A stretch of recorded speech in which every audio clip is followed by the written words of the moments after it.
সবাইকে ঈদ মোবারক, ঈদ মোবারক। এত কাজ ছিল, এত মানুষ ছিল বাসায়, কি রান্না করেছি, ডেজার্ট আইটেম, সেগুলোই ভিডিও করতে পারিনি, ভিডিও ঈদের দিন দিতে পারিনি। আজ দিব। সবাই অনেক অনেক কাজ করেছে, আমি একা নয়, সবাই করেছে। এই তো বিসমিল্লাহির রহমানির রহিম। আসসালামু আলাইকুম, hi everyone, welcome back another video. আমি আছি ফাতেমা, তোমাদের সঙ্গে সব সময়ের জন্য। আমি আজ নতুন একটি দিনের নতুন একটি ভিডিও নিয়ে চলে এসেছি। আশা করি সবার অনেক বেশি ভালো লাগবে। আর যদি ভালো লেগে থাকে লাইক, কমেন্ট, শেয়ার এবং সাবস্ক্রাইব করবে। পাশে থেকে বেল আইকনটি বাজিয়ে অল বেল আইকনটি বাজিয়ে দিবে, তবেই আমার নিত্য নতুন সবগুলো ব্লগ আমার সব বন্ধুদের কাছে চলে যাবে।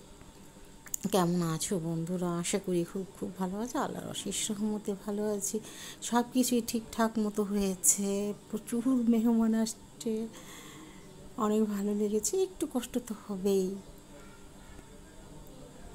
এটা এমন কিছু না। আমার খাওয়াতে দিতে ভালো লাগে, নিজে রান্না করে খাওয়াতে আরও অনেক বেশি ভালো লাগে। এই তো পুডিংটা তৈরি করে নিলাম। এখন সকালের জন্য যারা মাংস কেটেছে প্রায় 15 জনের মতো না, 15 জনই, তাদের জন্য মুরগির মাংস দিয়ে খিচুড়ি রান্না করতেছি। প্রথমে আমি তেলে মাংসগুলো ভেজে নিয়েছি, তারপর সব কিছু মশলা, হলুদের গুঁড়ো, মরিচের গুঁড়ো, ধনিয়ার গুঁড়ো, আমার সেই মেজবানি মশলা দিয়ে, এটা দিয়ে সব কিছু রান্না করা যাবে, এতটা টেস্ট দিয়ে খুব ভালোভাবে ভেজে নিয়ে উঠিয়ে নিয়েছি।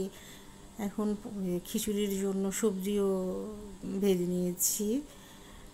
এই তো সবজি, তারপর তেল, তেজপাতা, গরম মশলা, হলুদের গুঁড়ো, মরিচের গুঁড়ো 1 টিস্পুন করে করে দিয়ে, ধুয়ে রাখা 3 রকমের চাউল দিয়ে দিলাম, দিয়ে পানি দিয়ে দিয়েছি।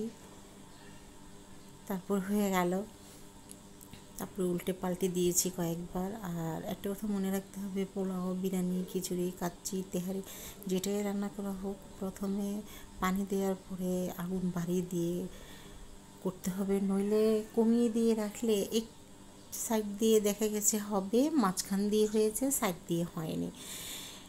এই তো এখানে গরুর মাংস আগেই রান্না করার জন্য দিয়ে দিয়েছিল। যারা কেটেছে তারা দুপুরে খাবে, সকালে তো খেয়েছি মুরগির মাংস দিয়ে খিচুড়ি।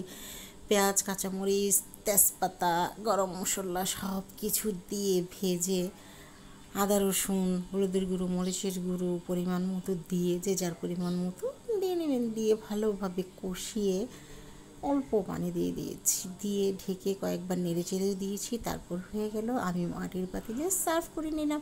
এখানে আরেক ধরনের গরুর মাংস রান্না করছি। গরুর মাংস ধুয়ে রেখে দিয়েছি, কারণ ওই মাংস এমনিতে দেখা যাচ্ছে ছোটো পাতিল দুটো ছোট নয়, অনেক বড়। এখানে হলুদের গুঁড়ো, মরিচের গুঁড়ো, ধনিয়ার গুঁড়ো 2 টিস্পুন, হলুদের গুঁড়ো 1 টিস্পুন, মরিচের গুঁড়ো, ধনিয়ার গুঁড়ো 2 টিস্পুন করে দিয়ে ভালোভাবে মশলা, আদা রসুন 2 টেবিল স্পুন দিয়ে ভালোভাবে কষিয়ে নিয়েছি। কষিয়ে পানিও দিয়ে দিয়েছি, দিয়ে 3 বার রান্না করেছি। খেতে পেরেছি, আবার ঢেকে দিয়েছি। তারপর তো হয়ে গেল।